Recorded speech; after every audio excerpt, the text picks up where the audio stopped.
E o caso Deolane, que está envolvida aí na Operação Integration, né? Que o que a gente vai colocar aqui são assuntos que saíram na mídia, que ela está sendo a organização criminosa ligada a jogos de azar, lavagem de dinheiro, tráfico de drogas. Você pode explicar um pouco mais sobre essa questão do Deolane, Sergei? Bom, eu posso, porque teve uma dimensão nacional. Sim, porque sim. eu, como advogado, tenho que sempre respeitar o preceito ético. Alguns colegas, às vezes, não sabem que você não pode comentar casos em andamento de outros colegas, por um princípio ético. Porque é muito fácil falar, faz aquilo, faz lá, tal. Sim. E nem os seus em andamento. Isso é o preceito ético que deve, e eu respeito muito a ética, eu fui diretor da OAB e tal, então eu tenho sempre que fazer essa ressalva. Feita essa ressalva, como o caso ganhou proporções midiáticas, eu posso comentar o que tem na mídia. Não conheço, né? Não conheço os autos, tem que falar assim, não conheço o processo, mas me parece que tanto ela quanto o caso do cantor Gustavo Lima, o judiciário se excedeu, para dizer o mínimo, e errou nas prisões preventivas. Eu explico por quê.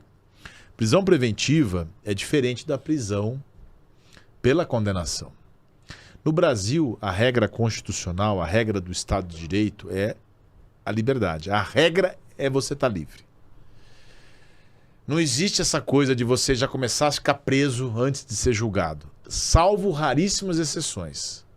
E essas exceções precisam estar provadas. Tanto que o desembargador que soltou a Deolane e soltou Gustavo Lima, desceu a lenha na juíza que prendeu, falando, olha, o que a juíza fez são ilações.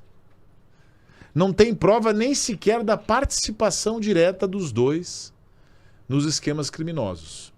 O fato desse aqui, ó, Gustavo Lima, ser dono de uma parcela da empresa, não o faz responsável pelo crime que está sendo investigado. Esse é o voto do desembargador, não sou eu que estou inventando. Sim. E só estou comentando o que saiu na imprensa. Então, meu caro, esse caso, olha só, é uma injustiça, pelo menos a prisão preventiva. Isso não quer dizer que no final eles não possam ser condenados, aí eles vão ser presos. Então, prisão preventiva, ela tem que ter muito cuidado. Mas esse caso dos dois, é bom as pessoas verem como isso acontece todos os dias no Brasil afora, por muitos juízes de pessoas que você nem conhece. Tem um monte de juiz que só faz isso aqui. Ilação. Decreta a prisão com considerações genéricas. Ah, eu acho que o Reinaldo esteve ontem no lugar errado. Manda prender. Só que quando é o malvado favorito, todo mundo aplaude. Quando são pessoas, entre aspas, queridas de alguns, aí todo mundo tem uma maneira de ver diferente. É o famoso pimenta nos olhos dos outros é refresco. Esse é um dos sintomas da violência da sociedade. Você vai numa festa, você está lá na festa, você fala de um político, você fala de alguém, o cara fala, devia estar preso. E seu tio? Seu primo? Ah, não, meu primo é inocente. É incontrolável. Por isso que eu falo, o problema do Brasil e do mundo é de divã, é psicológico. As pessoas não têm essa coisa da empatia, elas não têm vontade de ter empatia com ninguém. Conforme a Deolane foi presa, ficar provado que ela é inocente, ela pode processar o Estado? Pode, deve, só que vai processar o Estado. Você vê quantos anos demoram.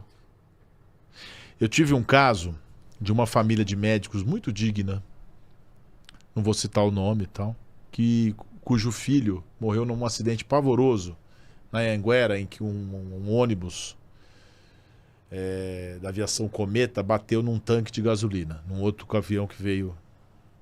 Era culpa também da Cometa, que estava correndo muito, mas enfim, era aquela culpa concorrente. Mas indenização não tem que discutir. Ganhamos o processo contra a aviação, morreu um monte de gente, tudo carbonizada, óbvio, um acidente. Foi um dos piores acidentes da história da Anhanguera. Se alguém está assistindo, só colocar que vai achar. E eu tive a honra de advogar para algumas famílias. 2 pontos que eu acho interessante para quem está nos escutando e entender o que é justiça. Não adianta falar só mal do Alexandre de Moraes, não. Tem muita coisa pior nesse sentido. Eu processei a empresa. E no dia da sustentação oral, eu pedi para os desembargadores não usarem essa expressão. Vamos evitar o enriquecimento ilícito. Porque no Brasil eles têm medo de virar, igual aos Estados Unidos, a indústria da indenização. Porque lá, se você errar, você paga e paga caro. Aqui no Brasil, se você errar, você paga pouquinho. Por isso que as empresas deixam no judiciário. Por isso que tem tanto processo. Não é culpa do advogado. É culpa do sistema dos juízes, que não querem que a empresa pague um valor proporcional à ofensa. E eu pedi para o desembargador não falar porque a família estava lá, dos médicos. E ele falou. E eu tive que brigar com ele, que é da minha natureza, da minha escola. Eu tinha que falar que desrespeito, ele bateu na mesa e tal, e eu ganhei mesmo assim. Ganhei o valor correto. Teve um agravante. O ML local trocou o corpo dele.